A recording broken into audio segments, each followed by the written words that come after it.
और किसी भी सदग्रंथ से उठाकर देख ले, जो सदग्रंथ है उन्होंने यही समर्थन दिया है कि परमात्मा का नाम काम करते करते अपना कर्म योगी बनकर भक्ति करे।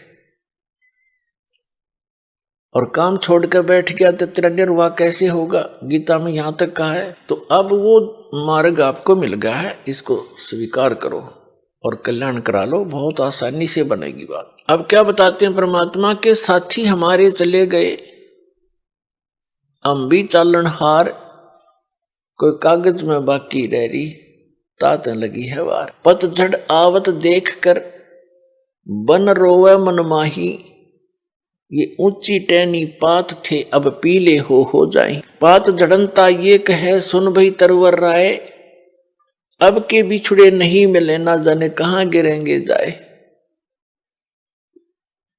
तरवर कहता पात से सुनो पात एक बात, यहां की यह रीति है एक आवत एक जात। परमेश्वर कबीर जी ने अपनी प्यारी आत्माओं को तत्व ज्ञान समझाने के लिए भिन्न भिन्न प्रकार के फार्मूले अप्लाई किए हैं कि ना जाने किसके कौन सी बात चुभ जा और जीवन बदल जाए उसका। अब जैसे कुएं में बाल्टी गिर जाती है, गांव में तकरीबन कुएं अब भी विद्यमान है, पहले सभी जगह कुएं ही हुआ करते थे, ये हैंड पंप वगैरह यंत्र नहीं थे और पानी बहुत गहरे हुआ करते थे, 100 फुट नीचे जल प्राप्त होता था जमीन में। उसके निकालने के लिए एक पात्र बाल्टी होती थी और एक लंबा रस्सा बांधकर उस कुएं में डालते थे, फिर उसको खींचते थे, 2-3 लग गए, 100 फुट तो खींच के ले जाना पड़ता था, तब जल प्राप्त होता था।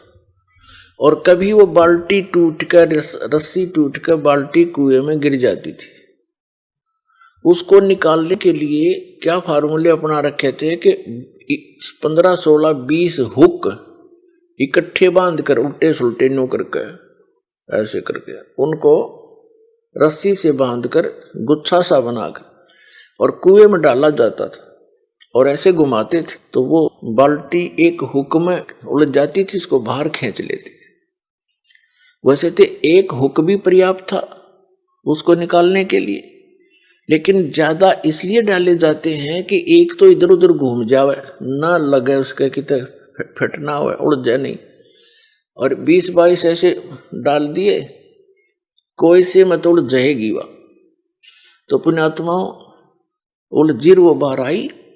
तो यहां हम काल के कुएं में पड़े हैं। परमात्मा ने इतना ज्ञान बोला है, ऐसे वचन बोले हैं, ना जाने किस आत्मा को और कौन सा वचन खटक गया, उसी से उद्धार हो गया, उलझ गया उसमें, वो उलझ गया तो निकल गया।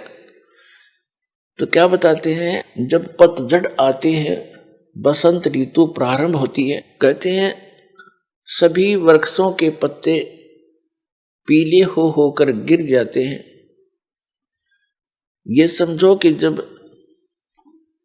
तो उस समय का वर्णन बताते हैं, हमारे ऊपर लागू करके बताते हैं कि जैसे बालक है छोटा सा, युवा हुआ, फिर वृद्ध हो गया, सफेद बाल हो गए, तो सफेद बाल हो गए तो इन्हों सोच ले भी टिकट कटने वाली है, कद्दे कट जाए, ये पहचान है, और हम फिर भी परवाह नहीं करते। परमात्मा कहते हैं कि वो पतझड़ आवत देख के और बन रोए मन माही, ऊंची टहनी पात थे वो अब पीले हो जाएं, नीचे गिर लग रहे पीले होकर। तो फिर क्या बताते हैं, पात जड़नता ये कहे सुन भई तरवर राय, अब के बिछुड़े नहीं मिले ना जाने कहां गिरेंगे जाए। एक पत्ता टूटता हुआ मानो ये कह रहा हो कि हे तरवर राज, हे वृक्ष राजा, अब हम तेरे से बिछुड़ रहे हैं, ना जाने कहां गिरेंगे, किसी पशु के पैर के नीचे कटेंगे या गंदे नाले में पड़कर सड़ेंगे, ना जाने कहां गिरेंगे। अब तरुवर जैसे वृक्ष कह रहा हो उस पत्ते को, तरुवर कहता पात से सुनो पात एक बात, यहां की यह है रीति है एक आवत एक जात। जैसे पत्ते झड़ गए पतझड़ के दौरान, तुरंत ही छोटी छोटी कोपल फूट आती है उस वृक्ष पे, और 10 दिन 20 दिन महीने के बाद फिर वो हरा भरा हो जाता है। और जो पहले ऐसे ही फूटे थे, पत्ते बन गए थे, एक वर्ष उन्होंने फड़फड़ फड़फड़ कर लिया, और एक टूट पीले बन होकर टूट के वो भी अब विनाश को प्राप्त हुए। ऐसे ही वो टूट कर गिरे, छोटी छोटी कलियां, फिर छोटे छोटे पत्ते फिर फूट आए, कोपल, और वो भी पत्ते बन जाएंगे। 1 वर्ष के बाद वो भी ऐसे ही विनाश को प्राप्त हो जाएंगे। तो इस संसार को परमात्मा इस काल के लोक को दर्शाना चाहते हैं, यहाँ की व्यवस्था को कबीर परमेश्वर जी बताना चाहते हैं कि जैसे बच्चे का जन्म हुआ, फिर युवा हुआ, विवाह हो गया, उनके संतान होगी, छोटे फिर बच्चों के भी संतान होगी, अपनी मृत्यु निकट आ गई, पोता पोती बच्चे अपना वो कोपल फूट आई, वो बूढ़ा मर जाएगा, बच्चे जवान हो जाएंगे, फिर वो मर जाएंगे, फिर उनके जवान हो जाएंगे। तो परमात्मा यहाँ बताना चाहते हैं कि यहाँ की यह है रीति है एक आवत एक जात। अपने आत्माओं जैसे कोई व्यक्ति सारा जीवन अपने परिवार पोषण में, मकान कोठी बनाने में लगा ही देता है सारा, जिसको ये ज्ञान नहीं वो सारा काम में वो करे आजीवन, बस उतने में ही सीमित रहता है। ये तो सत्संग सुनने से पता लगता है कि हमारा मूल कार्य तो कुछ अन्य था। तो ये सत्संग भी बहुत पुण्यकर्मी प्राणी को ही प्राप्त होता है। तो क्या बताते हैं कि वो व्यक्ति जो अपने मकान बनाने में, बच्चों का पालन पोषण करने में और बड़ी उनके बीच में प्यार से रह रहा था, सारा जीवन लगा दिया, और फिर मृत्यु की निकट आ गई, कोई रोग हो गया, असाध्य रोग हो गया, परिवार को भी पता लग गया कि इसकी मृत्यु निश्चित है, और स्वयं को भी ज्ञान हो गया। तो फिर वो रह कर सोचता है, भगवान अब क्या होगा मेरा। तो अन्य लोग व्यक्ति मिलने आते हैं, कुल के व्यक्ति, नाती, तो उसको समझाने की चेष्टा करते हैं, भाई या तो एक दिन सब नहीं जाना है, आपका समय ही इतना था, चिंता ना करना कि तू यहाँ सबके साथ ऐसे ही बनता है। तो कहने का भाव ये है कि ऐसे ही जैसे वो पत्ता टूटता हुआ कह रहा हो, पात जड़नता ये कहे सुन भाई तरवर राय, अब के बिछुड़े नहीं मिले, फिर नहीं मिलेंगे, ना जाने कहां गिरेंगे जाए। तरवर कहता पात से सुनो पात एक बात, यहाँ की तो यह रीति है एक आवे एक जात। तो ऐसे स्थान पर आप कितने निर्भय होकर रह रहे हो, और क्या क्या बकवादें करते हो सारे जीवन में, बगैर ज्ञान के कुबद की जाती है। जिस इंसान को ये पता लग गया तेरी मृत्यु निकट है, वो करके दिखाओ नाचा गाई, और करो बकवाद एक करके दिखाओ, उसका मन नहीं मान सकता। तो हम इतने अबोध हैं या इतनी भांग पी रखी है इस काल के, इस माया की, कि हमने वो दिखाइए ना देता, सुना को बताना चाह, उसका असर हमारा होता नहीं। अब जैसे महापुरुषों के पास जाते हैं, उनका चेहरा भले ही वो अंदर से खुश होते हैं, लेकिन ऊपर से वो मायूस दिखाई देते हैं। आदरणीय नानक देव साहिब जी के पास कुछ भक्त गए जाते रहते थे, कुछ नए नए भी जाते हैं, तो वो देखते हैं कि हमने तो साधु संतों के चेहरे बड़े खिले हुए लाल लाल देखे, उनके देखे जो पेट भर थे, ऊपर से दिखे साथ दो, उनको ज्ञान था ही नहीं। अच्छी खाओ काजू किशमिश मेवार पेड़ डंड 2 किलो पीवे दूध इकट्ठे, उनकी तो आप लाल चेहरे होंगे, वो तो काल के पशु है। और जो संत है उन्हें तो टाइम पास करना मुश्किल हो जाता है। यहाँ पर जब ज्ञान हो जाएगा तो नए नए भक्त जाते थे, वो पूछते हैं कि महाराज जी आप हमने कभी खुश नजर नहीं आए, आप ऐसे रहते हो जैसे आपका कोई चीज गुम होगी हो, मायूस रहते हैं। तो नानक जी ने कहा कि ना जाने काल की कर डारे और किस विध ढल जा पासावे, और जिन आते सरते मौत खुड़क दी उन्होंने केड़ा हासा। कहा करते महात्मा कि तुमने ज्ञान कौन बालको, हमें अपनी मौत दिखाई देती है। 1 मिनट में 1 सेकंड में ना जाने काल के बिजली गिर दे किस क्षेत्र में डाल दे। सामने ठीक ठाक सोए थे, उड़ीसा में एक बार साइक्लोन आया था, ये बहुत जबरदस्त। पानी समुद्र का जल हवा के वेग से 30-40 फुट ऊंचा उठकर अरे से चल पड़ता फुल स्पीड से, 200 किलोमीटर प्रति घंटा की स्पीड से।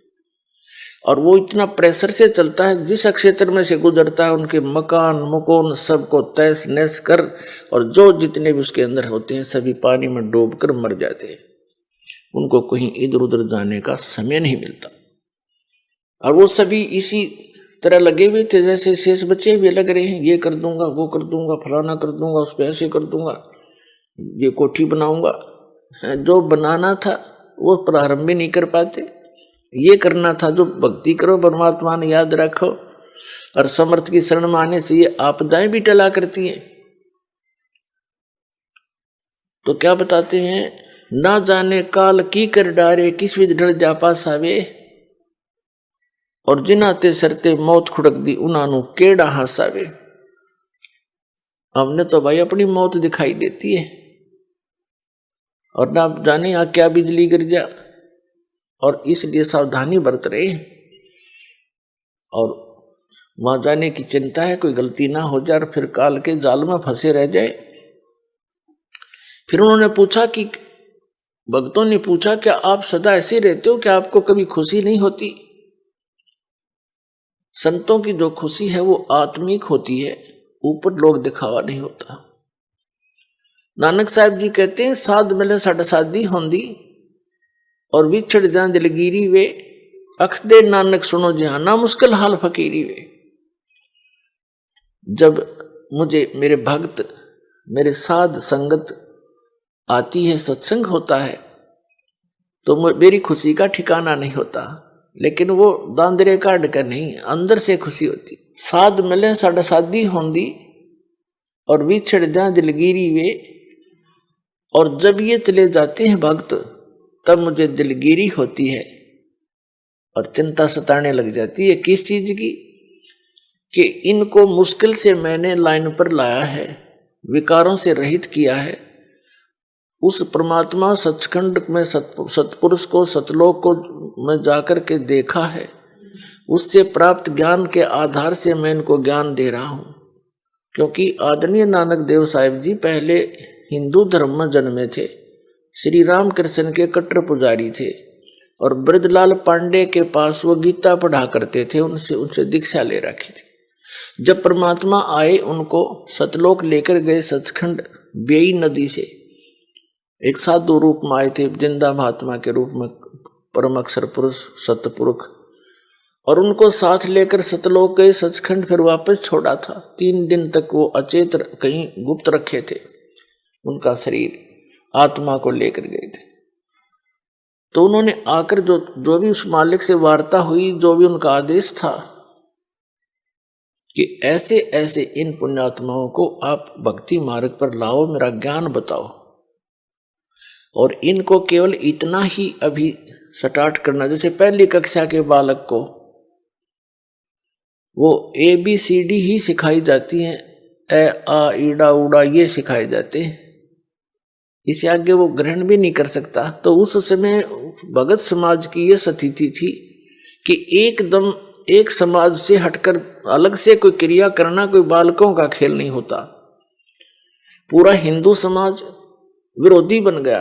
वो पांडे भी विरोधी हो गए, खुद पिता भी कालू राम मेहता जी भी विरोधी हो गए उन नकली गुरुओं के बहकाने सिखाने से कि ये तो ब्रह्मा विष्णु महेश को भी नहीं मानता, ये तो शंकर जी की पूजा भी नहीं मानता, ये तो इससे ऊपर भगवान बताता है। नास्तिक पैदा हो गया।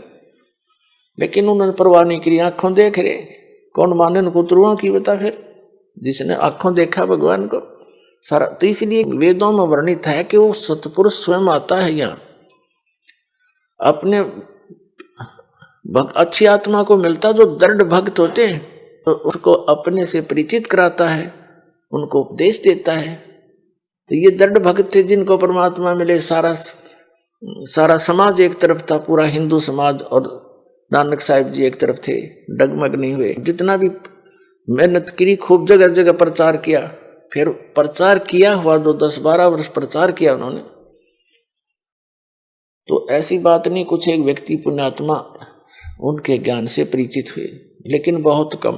फिर वो एक स्थान पर रहने लगे अपने घर पर ही, 16 वर्ष अपने घर पर रहे। फिर अपना खेती का कार्य भी करते थे और सत्संग भी करते थे।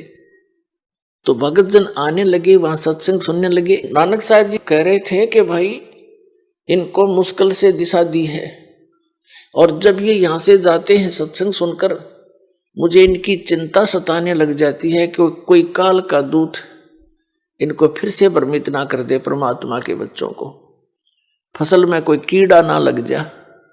और जब ये वापस आ जाते हैं एज इट इज अगले सत्संग में, तो मेरी खुशी का ठिकाना नहीं रहता कि मेरी फसल परमात्मा का बाग सुरक्षित है। साध मिले साड़ी शादी होंदी, विछड़ जा दिलगिरी वे, अखदे नानक सुनो जिहाना, मुश्किल हाल फकीरी वे। कि यह भक्ति बड़ी मुश्किल बना दी, क्योंकि सत्य ज्ञान देने वाला एक, मिसगाइड करने वाले अनेक। तो एक उस समय एक की बात को स्वीकार करना हंसी खेल नहीं होता। वहां से जाते ही कोई कुछ कह रहा है, कोई कुछ कह रहा है, वाह भाई वाह, तुम कहां से ले आए कबीर भगवान, तुम कहां से ले आए ये ज्ञान, ये नाम। तो इसलिए रह रहकर सत्संग में आने से दृढ़ हो जाते हैं, प्रमाणों से परिचित हो जाते हैं, तो फिर वो भक्त सॉलिड हो जाते हैं, डगमग नहीं होते। तो हम इसलिए भय नहीं मानते अन्यों को मरते हुए देखकर भी, क्योंकि हमें तत्व ज्ञान नहीं, हम बालक जैसे हैं। 10 बच्चे हों छोटे छोटे और खेल रहे हो, साथ में गड्ढा हो, 10 के 10 गिर जाएंगे उसमें। एक गिर गया, दूसरा भी खेलता खेलता तीसरा भी, क्योंकि उनको पता है नहीं ये मर रहे हैं, तू बच जा। उनकी इतनी बुद्धि काम करती ही नहीं। तो आज जब तक आपको तत्व ज्ञान नहीं होगा, आप उस अतिथि के बच्चे हैं। अब इस ज्ञान से आपकी बुद्धि विकसित होगी, फिर डर लगेगा तो उसका समाधान भी होगा। तो इसी प्रकार परमात्मा हमें ये ज्ञान कराना चाहते थे